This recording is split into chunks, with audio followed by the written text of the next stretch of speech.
breaking news, on March 14th, The Independent had released the official lineup of the much-anticipated 2024 Glastonbury festivals. Performing artists include SZA, Dua Lipa, Coldplay, and Avril Lavigne. From June 26th to 30th, music enthusiasts from around the globe will gather at the legendary festival, set against the backdrop of Somerset County. Apart from celebrating music, travelers to the destination are also looking for an opportunity to discover our beautiful host county. As such, Somerset Local News is airing a half-hour tourism program that delves into the heart of Somerset and uncovers the gem that create its beauty and charm. So sit back, relax, and join us on an unforgettable trip through the enchanting landscapes and stories of the county. I'm your host, Mingyet, and let us walk on a journey down Somerset.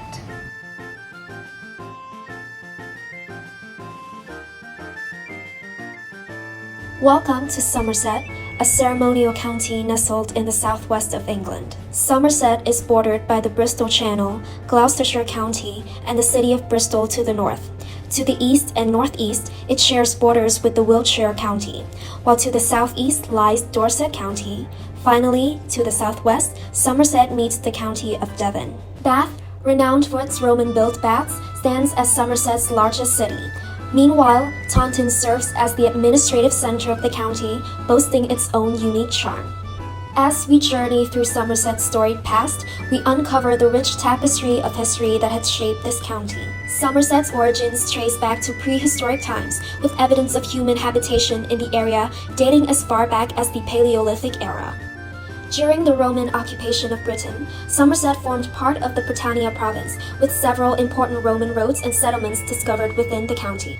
After the collapse of the Roman Empire, Somerset was settled by the Anglo-Saxons, and the area became known as Somerset, or Land of the Summer People. In the Middle Ages, Somerset flourished as a center of wool trade, and with churches and castles dotting the landscape, this serves as enduring reminders of this prosperous era. The county also played a significant role in the Industrial Revolution, with coal mining, quarrying, textiles, and pottery becoming major economic drivers. In the 20th century, Somerset faced the trials of both World War I and World War II, with many residents making sacrifices on the battlefield. However, in the post-war period, the county emerged as a cultural and tourism hub, hosting events and festivals that celebrate its heritage and charm. The county maintained its agricultural heritage, specializing in cider production and dairy farming, while also diversifying its economy to incorporate technology, services, and tourism. Next, as we delve deep into the geography of Somerset, one can discover a landscape that encompasses both rural tranquility and stunning natural beauty. Covering an area of 4,171 square kilometers, Somerset is predominantly rural, particularly to the south and west. Within its borders, you'll find vibrant cities such as Bath, Weston-super-Mare, Taunton, and Yeovil. The heart of Somerset is dominated by a coastal plain and wetland known as the Levels, while the northeast and west of the county boast hilly terrain. Somerset is also home to an extensive network of caves, underground rivers, and gorges. River Avon, Axe, Brew, and Parrot flow through the county, shaping its landscape over millennia. Prominent areas within Somerset include several designated areas of outstanding natural beauty, such as the Mendip Hills, Quantock Hills, and parts of the Exmoor National Park. Now, let's explore the weather and climate.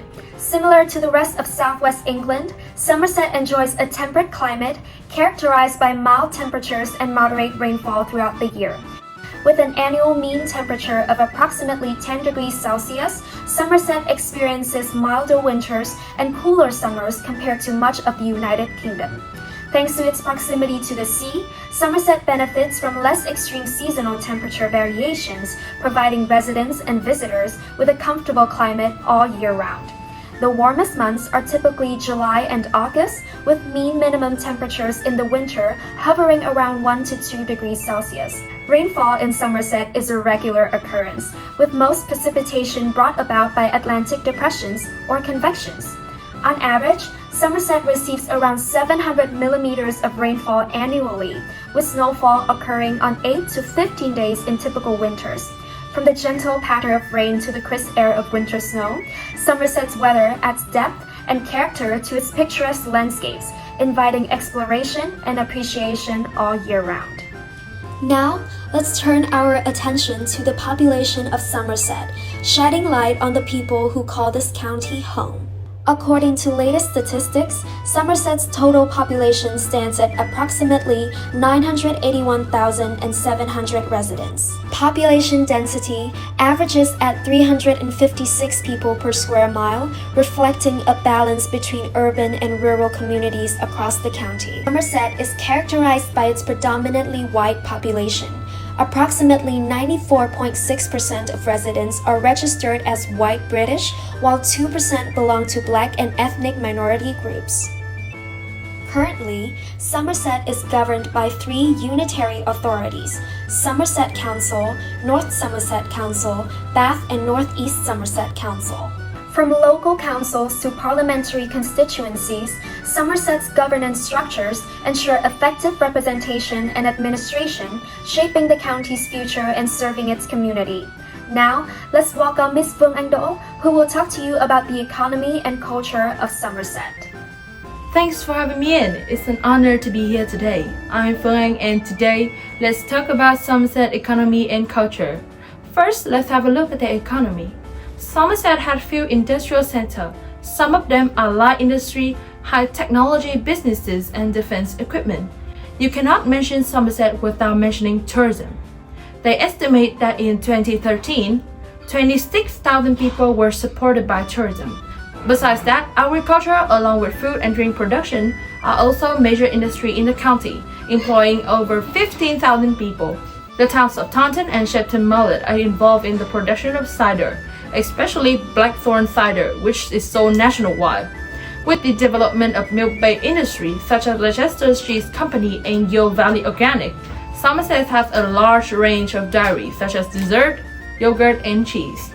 Now, let's come to the part you are waiting for, the culture. Somerset has tradition of art, music, and literature. Traditional folk music, both song and dance, was important in the agricultural community. There is the Houseway Manor near Willerton, an international center for folk music.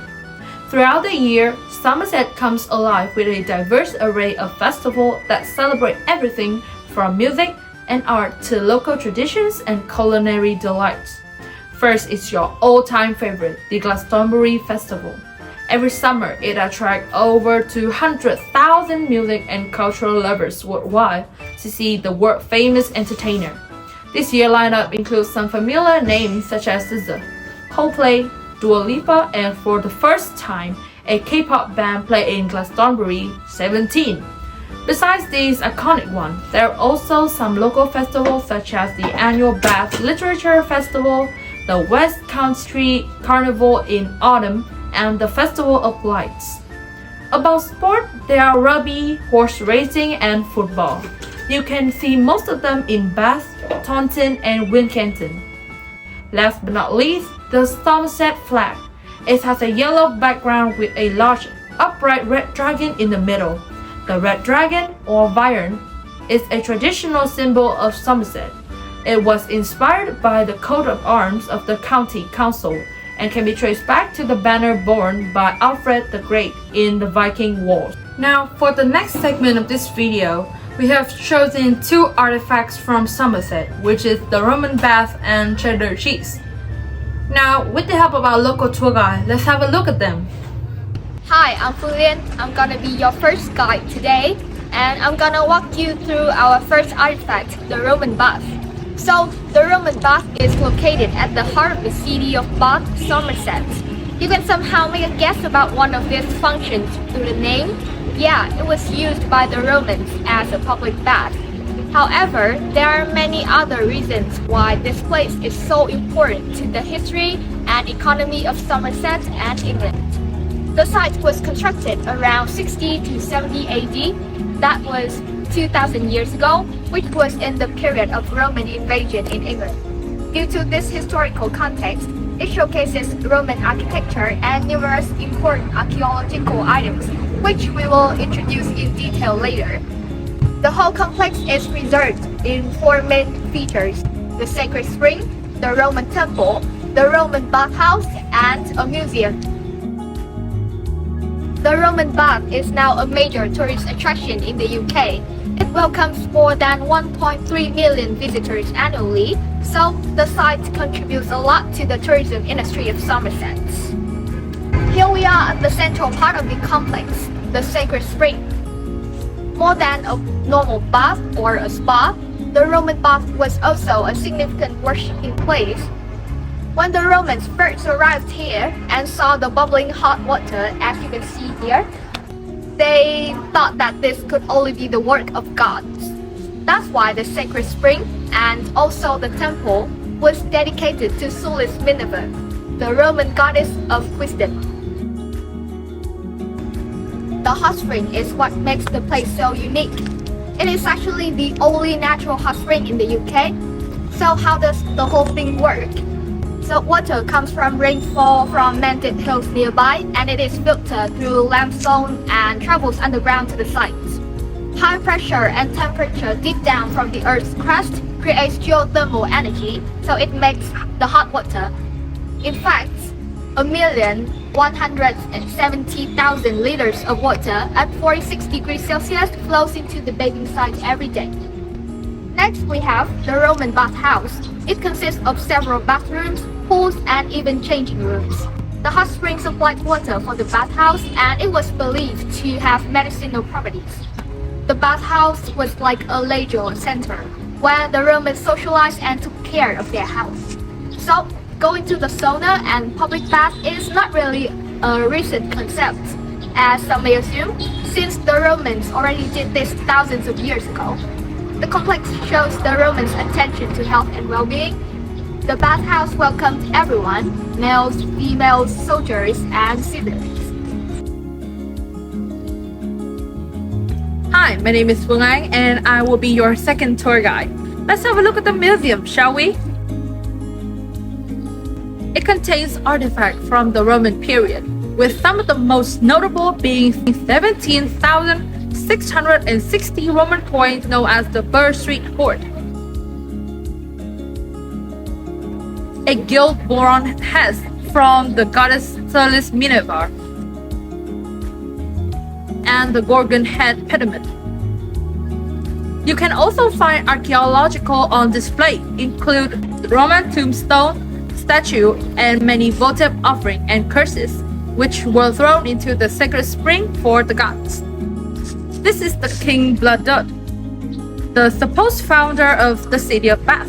Why did I say supposed? Because fun fact, even though he is one of a legendary king of the Britons, there is no historical evidence of his existence. Next, we have the Roman temple.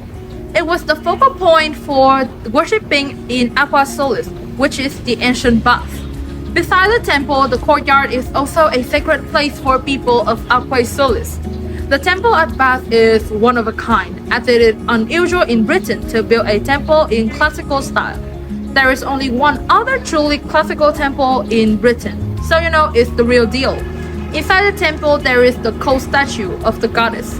Due to Christianity in the 4th century, the temple fell into a state of disrepair and eventually collapsed. The courtyard was the place where ceremonies took place around the great altar that formed the temple. It was contained within a colonnaded perimeter wall. In one corner, there is the sacred spring. To the north, there is the Four Seasons building, which is recognized from the decoration of its facade. Phew, what a long journey! I'm hungry now, so let's get some snacks. Now, Phương, do you have anything for us? Yes, absolutely. I have something here. Can you guess what it is? Yes, it's the cheddar cheese, and it's actually the second artifact that I want to introduce to you. Somerset is home to one of the most widely sold cheese on earth, the cheddar cheese. So what makes the cheddar cheese here in Somerset so distinctive? The first thing is the milk. Cheddar cheese in Somerset has to be made from cow milk, grass-fed cow to be more particular. And as you can see over here, the cows are fed with natural fresh grass, and there are good grasses in Somerset. Sometimes there are 18 varieties of grasses here in Somerset, which enhance the flavor of the cheese. Now we will move to the factory where the cheese is made. being delivered to the factory. The milk is heated and then acidified using the yogurt culture. After that, the cheesemaker adds rennet, an enzyme from the cows, and to the milk and let it set until the curd is made. One of the key things in making cheddar cheese is the cheddar process, known as cheddaring. After the curds are formed, they are chopped into blocks, then turned and stacked repeatedly, often by hand. This acidifies the curds, squeeze out the moisture, changing its texture from clumpy lumps to pliable, elastic curd, which gives the finished cheddar cheese its unique texture, a compact, dense texture. Then the cheese is put into mold, and it takes a minimum of 9 months until the cheddar is ready to go for sale. The longer the cheese is matured, the stronger the flavor gets. Another highlight of the authentic cheddar cheese is where it is put to mature. Now we would go to that place. Hi, my name is Phương and today I will be your last tour guide. The land around the village of Cheddars has been the center of England dairy industry since at least the 15th century. The first cheddar cheese were made in the Gulf Cave of Cheddar village in the 12th century. At that time, farmers used this cave to keep milk cool on hot days. Then there is a myth about the birth of cheddar cheese, that a milkmaid forgot about a pail of milk in one of the caves. When she returned, she discovered the milk had hardened into the perfect golden goodness. However, this information nowadays hasn't been verified yet. The name cheddars comes from the Old English word "ceader", meaning deep dark cavity or pouch. Now I will introduce some special events associated with cheddar cheese. When Charles I was on the throne, he demanded our wheat supply so much that cheddar cheese was only available at the king's court, and even then you had to pay ahead before the cheese was made. Scott of the Antarctic took with him nearly 1,600 kilograms of cheddar on his famous expedition in 1901. And finally, Queen Victoria was given a giant loaf of cheese weighing 1,000 pounds as a wedding gift.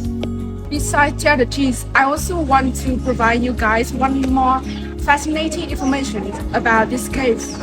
In 1903, archaeologists excavated the near-complete human skeleton Cheddar Man, having been dated to nearly 40,700 years ago. Skeletons were uncovered in 1903 during improvement to drainage from Gulf Cave. This discovery has helped scientists paint a portrait one of the oldest modern humans in Britain, as well as life in Mesolithic Britain.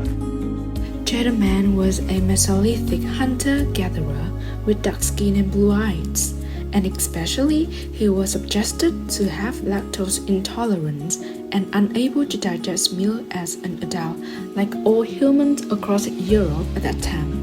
Mark Thomas of University College London stated that average person in Britain today carries around 10% of the genes of the ancient hunter-gatherers. Thank you so much for watching our news.